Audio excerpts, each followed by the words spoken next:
everyone. Welcome to my YouTube channel. My name is Veronica Adams. I'm a core member and I'm currently serving in Lokoja, Kogi State. So, in today's video, I'll be telling us things that we probably didn't know about private school. That means if you have a child in a private school, the things that you should actually know about. Okay, so in this video, we'll be focusing on primary school and secondary school.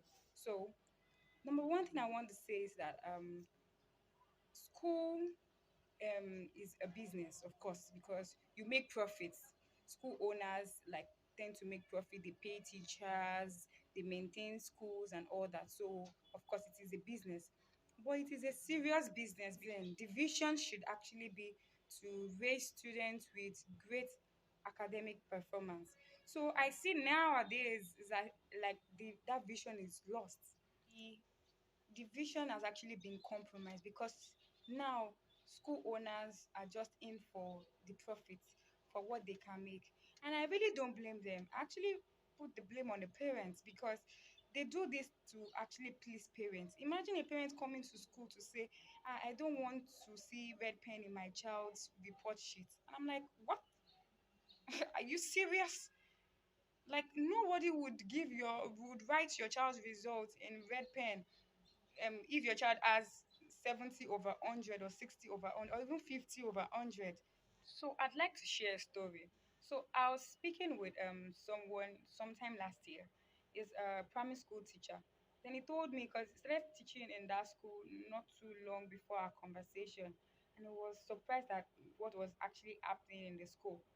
He told me that a day to the examination, they are told to, that means the proprietress instructs them to actually write the questions on this chalkboard for the students. They write the questions on the board for the students and also the answers. That means they're writing the questions for the students, what they'll be asking them the next day in their examination. They'll write it on the board for them and also answers to those questions. And as if that was not even bad enough, on the day of the examination, that is the following day, they'll still have to teach, they'll still have to help those students. Why? Because the woman insists that they must not fail. And her reason is because is that they have to, like, parents have to be happy with their child's results to be able to pay well or pay their school fees. And I'm like, so anybody, she will tell you that why is this child having 40 over on? They say, ah, that's what. No, he said, she will say no. You have to go and look for how to. You have to go and change it. You cannot give this type of results to the parents. And this is a primary school. This is a foundation. If the foundation be faulty, you know the rest, right? Even in the uni, even in universities, it happens that students carry courses over. Fine, in the uni you don't really have to like repeat the class, but you carry the course over. Like even if you're in 300 level, you can still have a carryover course of 100 level. So this thing go that is the same thing that this thing does. Fine, you are telling them not to repeat your child, but that child is actually still carrying that baggage with him, because those things that he failed and didn't know in the previous class, he still doesn't know it. And one thing about education is that it continues. What they teach them in what's it called SS1, they'll still actually make mention of it while in SS2. So they don't, it will help them in the next class. Like everything is interwoven. So what your child learns in GS1 will still be helpful to him will still be helpful to him in GS2, furthermore in GS3. So you don't want to joke with your child's education. When I discovered these students, I discovered that our problem is not even just small problem, because you cannot even write basic 4 or 5 letter words. Some words are still hard for her to write in GS2. For a GS2 student to not know how to write some basic words like 5 letter words and the things that like that, maybe like you cannot spell something after, that is really that bad. I'm not exaggerating. And then when I discovered, I was looking for ways to actually help. Then I went to meet the principal to like, okay, was then I even found, before going to the principal, I spoke with the girl. I was like, okay, maybe her background, because sometimes when a child's background is really bad, it affects her. That's what I was trying to tell parents. When your child is in a primary school, please make sure that you pay utmost attention. Make sure that you pay utmost attention to them, because that is their foundation. it might really be hard to actually help the child to be better later on, but you can actually do the work while the child is still in primary school. So you really want to do all the work that you need to do so that your child does not later become a nuisance or does not later give teachers headache, because there are some students that, let me not lie to you, be teachers here, being core members or the full time teachers here. There's some students that basically give us headache, like serious headache. We don't really like teaching them, but we just don't have a choice. So you don't want your child to be such. So you take care of the issue from you take care of the issue right from primary school. So I had to ask her, okay, maybe the problem was primary school, maybe she went to a bad primary school or something, or maybe she didn't even go. I didn't even know what. So I asked her, and the most annoying thing, or what I found out, was that it was this school that she also attended, like a primary, because the school has primary section and has primary section and secondary, so section two. So she actually attended the primary section of this same school, and now she's in secondary school, and they kept pushing her from I'm like, really? Because really, her level is same as a primary two. She can't stand with a sound primary three student. No, no. I'm sure of what I'm saying. Tested her in I've tested her different times.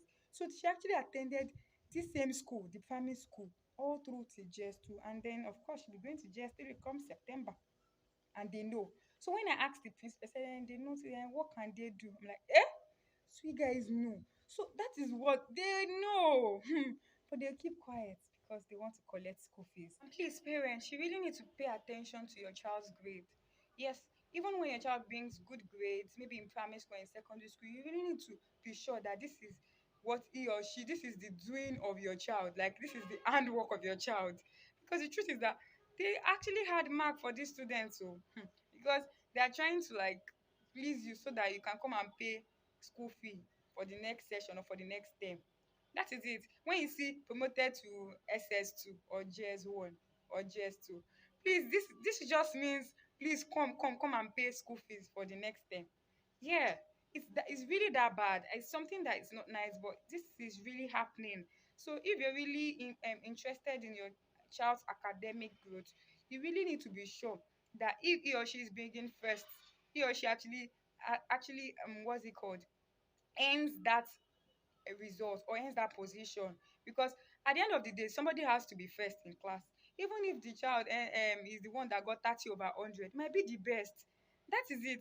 When I see parents be like, ah, my child took A or had A in this course, or sorry, this subject, or my child is the first in class. Yes, it's actually good, but you want to know who your child is competing with, because the fact that your child is the first in class might just mean that he or she is competing with a set of dollars. Sorry to say that, but really, sometimes that's why, for example, let me give you an instance. A child that used to take first in all through primary school, then in secondary school, this child is now in a new school. Of course, in secondary JS one, different students from different schools, from different backgrounds, and they're in a class, or maybe a class of 50, and then your child is taking 15th, 20th, 20th position. Your child is taking 15th position, the 20th position, and you're like, and you're worried, and you're like, how come? Because now the competition is great. Because then he was used to all those his classmates that don't used to even challenge him, that they were just there. But now he has students that are very good. Now he realizes that he's even just an average student. Meanwhile, he was like an excellent student because of the academic level of his classmates. So you really want to know, really want to be sure. Like the school that I am teaching, actually, they don't actually repeat here. Everybody is promoted. Even if I have student now that's got 20 over 70 in exam. I just marked it what's it called? Few days back. 20 over 70. And at the end of everything, this student does not even have up to 40 over 100. So, and then I'm sure this student is also going to SS, because she's in SS1 currently. You see her in SS2 class come September. Why? Because we don't repeat in this school. Students don't repeat. Are you serious? However, I like to say that there are amazing schools out there that have not compromised on their standards.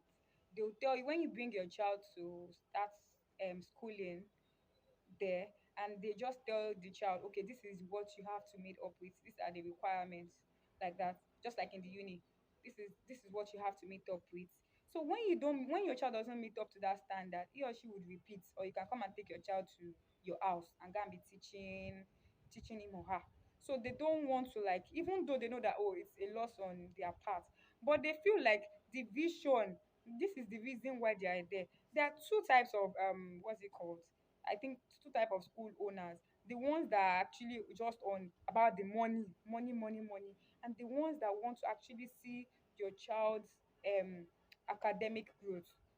They are really interested in your child growing academically, in your child's academic performance, just like teachers. There are two types of teachers. Those that just they are just in teaching session because ah, there's nothing else to do.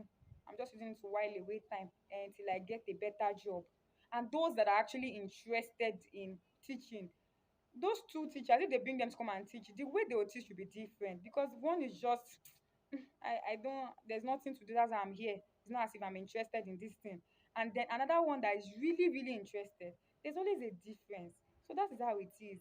There are some schools out there that have good standard and they will not compromise. Finally, my advice to parents is, you want to have a good relationship with your child's teachers, so that you'll be able to know their area of strength and also their weaknesses, so that you can actually help them, especially when they are still in the primary school. It's easier that way to help them. So you really need to pay attention, and don't be that kind of parent that doesn't want the child to repeat because I don't want the mate to start insulting him and all that. See, at times that a child has to repeat to actually be better. That's just the bitter truth. So please, just be that kind of, be good parents actually. So you really want to really know that you're not just paying because some of the you're just paying and then your child is not improving. You really need to know that the money that you pay, that you actually get something for the money you pay. See there's a student in this school that I teach. I Let me not lie, the parents are just wasting money. Really, as at now, maybe tomorrow things might change, but as at now they're just wasting money because she's nothing to write home about, and we they keep promoting her from one class to another. So be sure that the school that your child is attending is not just about the money. Yes, I know that the money is quite important, but make sure that they have standards. Make sure that they are really interested in your child's academic growth. That is very important. And when I'm talking about these schools, they don't have to be very expensive. But there are some schools that actually they are quite affordable and they have good standards. Really, there are some schools that are not big and but they have standards. Make sure that when you take your children to private school, you want to check that they're not just interested about your money and they're just not just trying to please you. Because so, if you found this video useful, do not forget to like, share, and comment. Really, I want to know what you think. I really want to see you guys comment in the comment section, and then do not forget to subscribe. Thank you for watching. I'll see you in my next video. Bye bye.